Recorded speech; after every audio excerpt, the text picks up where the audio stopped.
Hello my running family, कैसे हैं आप लोग। आई होप कि आप सब बहुत अच्छे होंगे।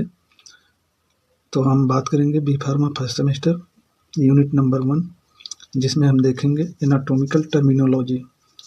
एनाटॉमिकल टर्मिनोलॉजी अब क्या होती है, जिसमें हम किसी शरीर के किसी भी भाग के उसकी पोजीशन, लोकेशन और उसके डायरेक्शन की बात करते हैं। उस चीज़ को हम एक नाम देते हैं, जिसको हम एनाटॉमिकल टर्मिनोलॉजी कहते हैं। अब इसकी डिफिनीशन की बात की जाए तो anatomical terminology is the standard scientific language used to describe the position, direction, location and movement of body part. यानी एनाटॉमिकल टर्म वह मानक साइंटिफिक यानी वैज्ञानिक भाषा है जिसका इस्तेमाल करके हम किसी भी अंग के यानी बॉडी पार्ट के पोजीशन और उसके लोकेशन और डायरेक्शन और उसके मूवमेंट को हम बताते हैं। और है एनाटॉमिकल पोजीशन।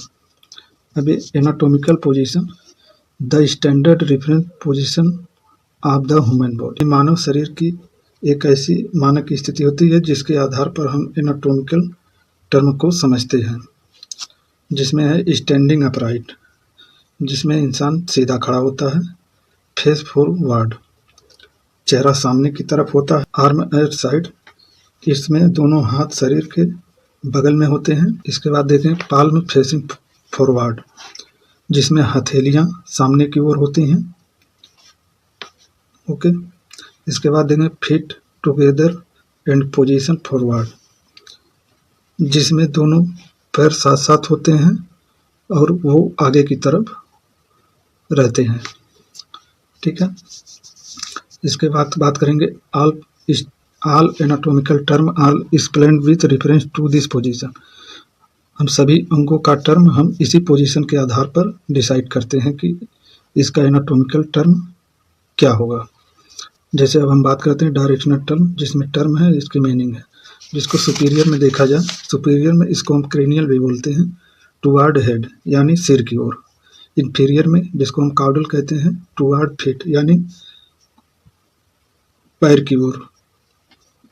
एंटीरियर में जिसको हम वेंट्रल भी कहते हैं, फ्रंटल साइड यानी फ्रंट यानी सामने की ओर। पोस्टीरियर जिसको हम डोर्सल भी कहते हैं, बैक साइड यानी पीछे की तरफ। और मीडियल में टुवार्ड मिड लाइन यानी शरीर की मध्य बीच की ओर, यानी शरीर के बीचों बीच की ओर। इसके बाद लेटरल को देखेंगे, अवे फ्रॉम मिड लाइन यानी मध्य रेखा से दूर की ओर। प्रोक्सिमल में देखेंगे नियर पॉइंट ऑफ अटैचमेंट, जहाँ से अंग जुड़ा हुआ उसके पास से हम उसको देखेंगे। डिस्टल में देखेंगे away from point of attachment, जुड़ने की जगह से दूर की हम देखते हैं। इसमें सुपरफिशियल में आपका आ जाएगा नियर बॉडी सरफेस, यानी बॉडी के सरफेस वाली जगह उसको हम सुपरफिशियल में देखें। जैसे आपकी स्किन हो गई। डीप अवे फ्रॉम सरफेस यानी सरफेस के अंदर यानी मसल्स के अंदर जो डीप यानी बोन है उसको हम डीप में देखेंगे, जिसको हम अवे फ्रॉम सरफेस, सरफेस से दूर से। इसके बाद इंटरमीडिएट में देखेंगे बिटवीन टू स्ट्रक्चर यानी दो स्ट्रक्चर के बीच में, यानी स्किन और मसल्स के बीच में आपका सबकुटेनियस टिश्यू आ जाता है, उसको हम इंटरमीडिएट में कहेंगे। सेफेलिक में आपका हेड आ जाएगा यानी सिर। फ्रंटल में आपका फोरहेड यानी माथा आ जाएगा। ऑर्बिट में आई यानी आँख आ जाएगी। नजल में आपका नोज यानी नाक आ जाएगा। बक्कल में आपका चिक यानी गाल आ जाएगा। सर्वाइकल में आपका नेक यानी गर्दन आ जाएगा। ट्रंक यानी धड़, जिसको हिंदी में हम धड़ भी कहते हैं।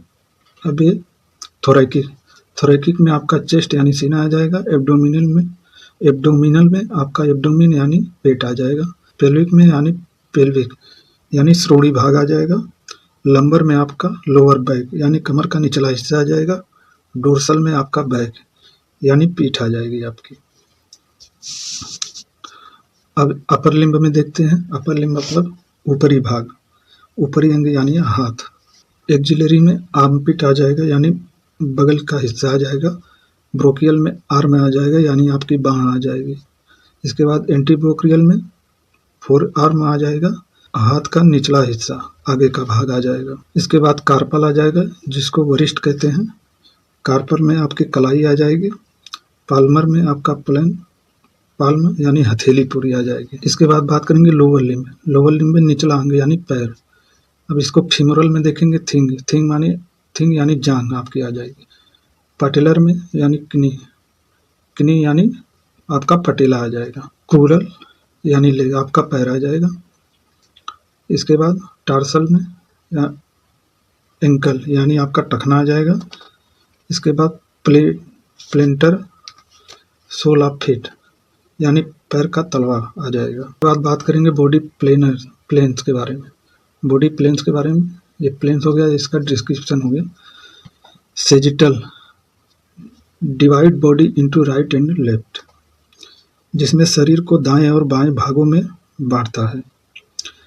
Mid sagittal equal right and left halves, यानी शरीर को बराबर और दाएं और बाएं आधों हिस्सों में बांटता है ये भाग। क्रोनल फ्रंटल यानी फ्रंट और बैक साइड आ जाएगा, जिसमें शरीर को सामने और पीछे के भाग में बांटता है। इसके बाद ट्रांसफर में अपर एंड लोअर पार्ट, ठीक है, इसमें शरीर को ऊपरी और निचले भाग में बांटता है। इसके बाद आपकी बॉडी कैविटी आ जाएगी, जिसमें आ जाएगा डोर्सल कैविटी। डोर्सल कैविटी में आपका ब्रेन आ जाएगा यानी सिर। स्पाइनल कैविटी में आपका स्पाइनल कार्ड आ जाएगा, जिसको हिंदी में मेरुरज्ज भी कहते हैं। इसके बाद वेंट्रल कैविटी में थोरैकिक कैविटी में आपका हार्ट और लंग्स आ जाएगा। एब्डोमिनल कैविटी में आपका डाइजेस्टिव ऑर्गन आ जाएगा। पेल्विक कैविटी में आपका यूरिनरी और रिप्रोडक्टिव ऑर्गन्स आ जाएंगे। अब बात करते हैं एब्डोमिनल क्वाड्रेंट के बारे में। अब ये एब्डोमिनल क्वाड्रेंट क्या होता है? एब्डोमेन को हम 4 हिस्सों में बांट देते हैं, जिसके अलग अलग पार्ट हैं। RUQ, जिसमें राइट अपर क्वाड्रेंट, जिसमें हमारा इस साइड में लीवर रहता है।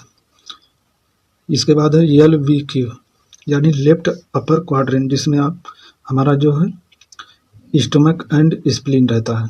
इसके बाद RLD, राइट लोअर क्वाड्रेंट, जिसमें हमारी अपेंडिक्स रहती है और अपेंडिक्स का दर्द यहीं पर होता है। ओके। इसके बाद LLD, लेफ्ट लोअर क्वाड्रेंट, जिसमें हमारी लार्ज इंटेस्टाइन आ जाती है। ओके। कॉमन एनाटॉमिकल टर्म, जिसमें देखेंगे विसरा में जितने भी इंटरनल आगे बॉडी पार्ट हैं, जैसे हार्ट हो गया, लंग्स हो गया, स्टमक हो गया, इंटेस्टाइन हो गया, लीवर हो गया, ब्रेन हो गया, ये सब जितने भी इंटरनल ऑर्गन है वे सब विसरा में आ जाएंगे। ओके। सीरियस मेम्ब्रेन में थिन प्रोटेक्टिव मेम्ब्रेन, यानी इसको हम सुरक्षात्मक झिल्ली के नाम से भी जानते हैं, जो हमारी पेरिटोनियम कैविटी में एक झिल्ली होती है, उस झिल्ली को हम पेरिटोनियल कैविटी भी कहते हैं। वो एक सुरक्षा करने का काम करती है। इसके बाद पेरिएटल, जिसमें बॉडी वॉल लाइनिंग, ठीक है, जिसमें पेरिएटल शरीर की दीवार की अंदरूनी परत होती है, उसको हम बॉडी वॉल लाइनिंग भी कहते हैं। इसके बाद फोरामेन में छिद्र होते हैं, जिसके जरिए ओपनिंग होती है, जैसे कि हमारे स्कल में नर्व जो जाने के लिए छोटे छोटे फोरामेन छिद्र होते हैं, उसके जरिए नर्व ओपनिंग होती है। ओके। इसके बाद फोसा गड्ढा, या जिसको हम धंसा हुआ भाग कहते हैं, जिसको हम डिप्रेशन कहते हैं। अब डिप्रेशन जैसे एल्बो जॉइंट के जगह ये चीज़ पाई जाती है। तो ये था आज का लेक्चर। अगर आप फार्मेसी से रिलेटेड कोई भी जानकारी चाहते हैं या फिर डेली वीडियो देखना चाहते हैं तो चैनल को सब्सक्राइब करें और बेल आइकन को ज़रूर दबाएं। तो चलिए मिलते हैं नेक्स्ट वीडियो में, तब तक के लिए बाय, जय हिंद।